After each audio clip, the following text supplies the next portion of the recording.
Bisan si San Juan Crisostomo gitawag man ni siya golden mouth or bulawanong pamakba.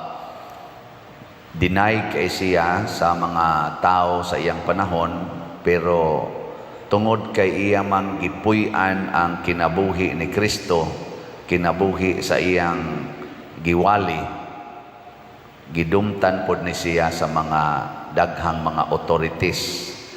Nahimong kaaway niya ang mga tao nga dunay mga gahom sa katilingban, mga pari, mga obispo o mga government officials. Mo nang gipaantos pod ni siya, gi-exile, apan iyang giagwanta ang tanan nga way reklamo, nagpaubos hangtod na sakit ni siya, murag ulcer man siguro sakit ani niya, kay magsigi man ni siya fasting, abstinence para sa kaning reparation sa mga sala sa mga tao. O nang nasakit siya og namatay, batanon pa kayo, ako 59, siya namatay 58. Karon mo 60 na gani ko, siya 58 years old ra, pero daghan na kay siya nahimo. Ambot kag mamatay ko karong taod-taod, nasa tingali ko'y nahimong gamay, no? Nasa gamay nahimo di nasad kalimtan. Mauni ang mahitabo unta nato kitang nagsunod sa Ginoo. Matud pang San Pablo sa unang pagbasa, ayaw na mo pagsigig hunahunaan ang mga buta nga kalibutanon, hunahunaa ang mga buta nga tuas langit. Ngilingi ay mong tupad na unsang butanga imong gihuna-huna ron. Wala. Kay kani manggong mga butang nga ni as kalibutan, kani mga kwarta, dungog, balay, yuta, kalampusan, kani mga butanga, pulos ni sila maghatag nato og sala. Kung di ta magbantay, maghatag ni natog sala. Mao na nga matud pa diri ni San Pablo, ang mga butang ani as kalibutan maghatag yun og sala. Mao nang patyan ninyo, matud pa niya, ang kaibog na kalibutanon. Ano bang maibog kas mga nindot og balay, nindot og naong, nindot og height, ana ba? Mga putot maibog sa tag-as, ang tag-as ibog sa putot. Kay haron gikapoy na po sila ng taas kay sila ba kanang kaibog ang mga colors buhok, mga kurtis kilay, mga colors naong, mga gipang sulob, mga sakyanan. Kini sila mo resulta ni sa kahakog, panag-away, dinumtanay, kaulag. Mao nay resulta na pinatyanay. Mao ni rong kalibutan porting gubuta, kay ang ato manggong kaibog naa sa butang kalibutanon. Nakaron unsa may itong ilisan na nato kaibog sa mga butang ato as langit. Unsa may tuas langit? Kalipay. To adito'y kalipay. Ganahan mo malipay? Ha? Sige, unsaon man aron malipay gitag maayo, ang kanang imong kwarta ipanghatag ayaw tiguma. Kay imo nang tigumon ang kwarta, maproblema gyud ka. No, dako kay na nimong problema ang kwarta basta imo nang tigumon. Nagubat na gud ang Russia ug Ukraine tungod anang tigom ug bahandi. Mo resulta gyud gubat kanang mga managsuon nga magsigig tigom og kwarta, yang unahona tigom yung kwarta, mag-away gina. Labi na ini kamatay na sa mga ginikanan. Nya na kabilin. Away na. Pari sad magsigig tigom og kwarta. Nya mag-team ministry. Mag-away gina. Basta ang ahona ang mga paria, pulos kwarta. Away gina. Abisa ka na mga obispo. Panahon ni San Juan Crisostomo, 3 ka buok obispo ang ni claim nga sila maoy head sa simbahan. Ang tuwa sa kuan man ito sa Antioch, sa Constantinople ug sa Roma. Naningkamot si San Juan Crisostomo nga mahiusa ning tulo. Mga buangon kay ito, mga obispo ha. Ana ang magyapon na karon. Di ba? Kaning mga government officials na kanang hangol kay kwarta, ana magpinatyanay gina labi na panahos eleksyon. So mo na basta kanang kwarta, ang kwarta nangita ang gitag kwarta, sige man tag pamaligyag sa lahat dinhi, pero wa ta mahigugma sa kwarta, nahigugma ta sa dapatan sa kwarta. Matod pa diri sa atong ebanghelyo, alaot gyud mo. Alaot. Bulahan kamong mga kabos, alaot kamong mga dato. May kani pagkasulti si San Mateo sa iyang pagstato ang magyud ang kompleto dito nga Beatitudes ni sa Gospel ni Saint Mateo chapter 5. Kaning kang San Lucas chapter 6 maning. Dili ni siya kompleto sa 8 Beatitudes, pero iyang gipresentar nga kanabang contrast ba? Iyang gi-contrast. Ingon siya, bulahan kamong mga kabos, niya gibutang sa diri sa sunod, apan alaot kamong mga dato. Bulahan kamong mga gigutom, alaot kamong mga busog. Alaot, ito, bulahan kamong naghilak, alaot kamong nagkatawa. O na, kung mangita tagkalipay, dawata ang paghilak. Ang kanang tao nga mudawat sa mga kasubanan nga way reklamo, maunay tinuod nga malipayon. Sige, lingay mong tupad. Naganahan ka maghilak. Ganahan mo maghilak. Og di gani kaganahan maghilak, magsige ra gyud kag kaguol. Kay ang kalibutan muhatag ginig kasakit. Kana palang naong nimo, igtan-aw nimo sa amin, sakitan na kay.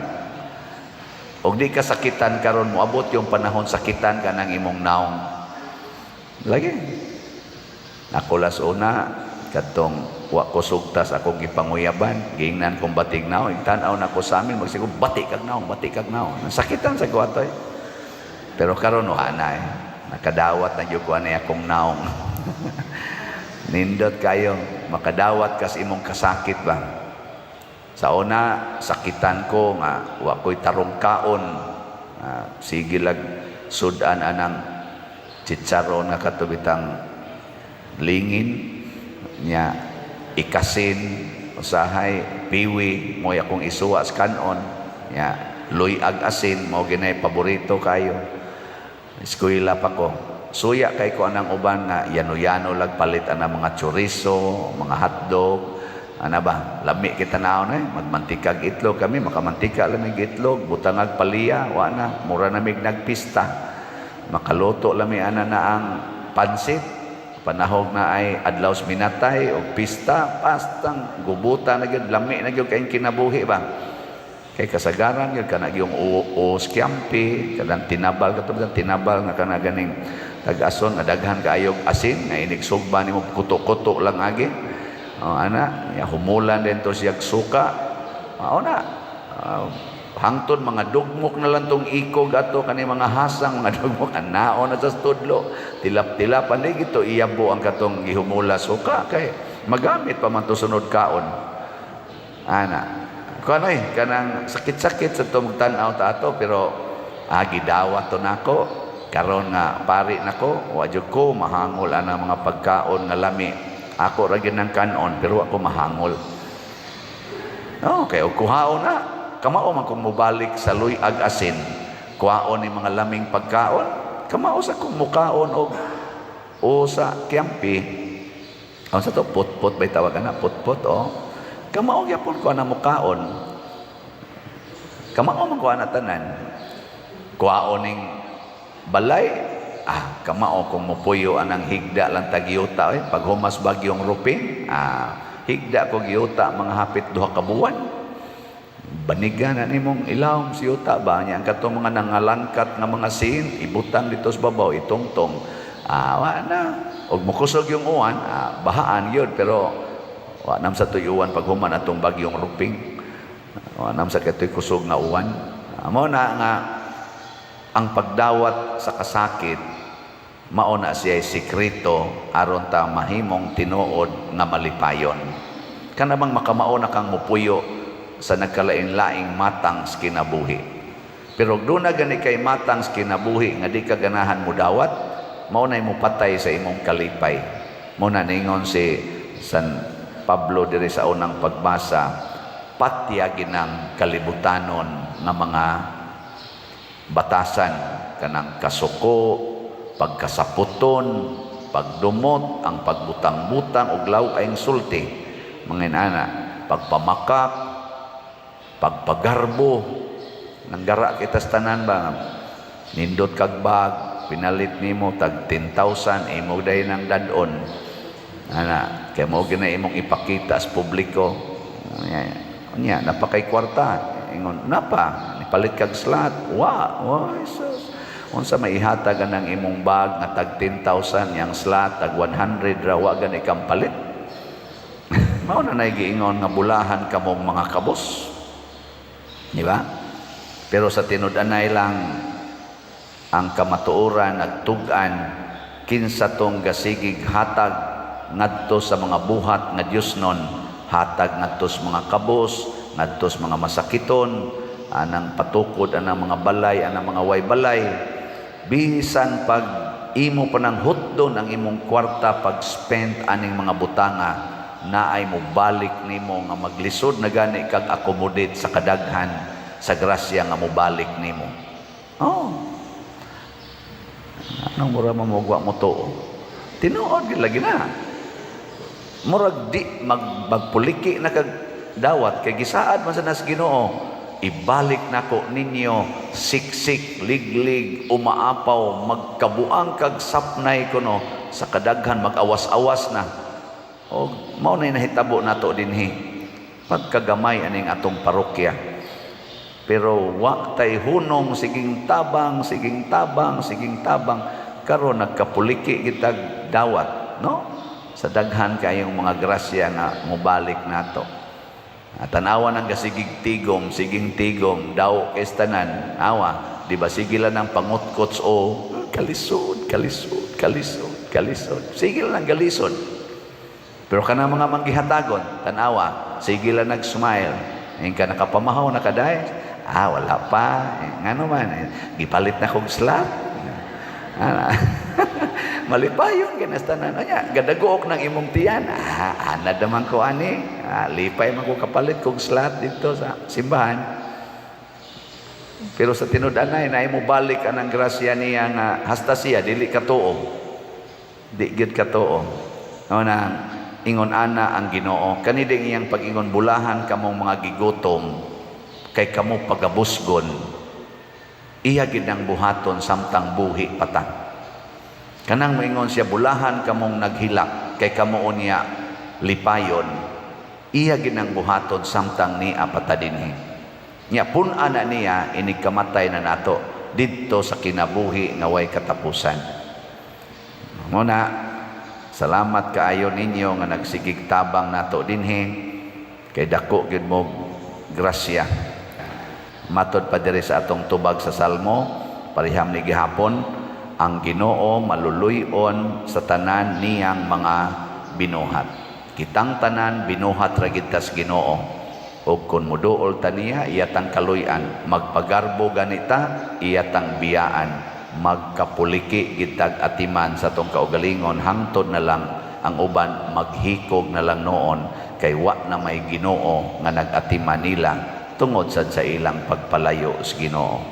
Muna si San Juan Crisostomo naghimo sa iyang mga pagwali awhag sa mga leaders o sa mga members sa simbahan o sa gobyerno nga mubalik yun pagsunod ni Kristo, nga motuo sa ebanghelyo o mosunod niini bisan pa man usahay murag dili ta kasabot sa gipasabot kay ang epekto sa ebanghelyo kun atong sundon pulos gyud nindot para sa atong kinabuhi lawas og kalag. Manindog ta.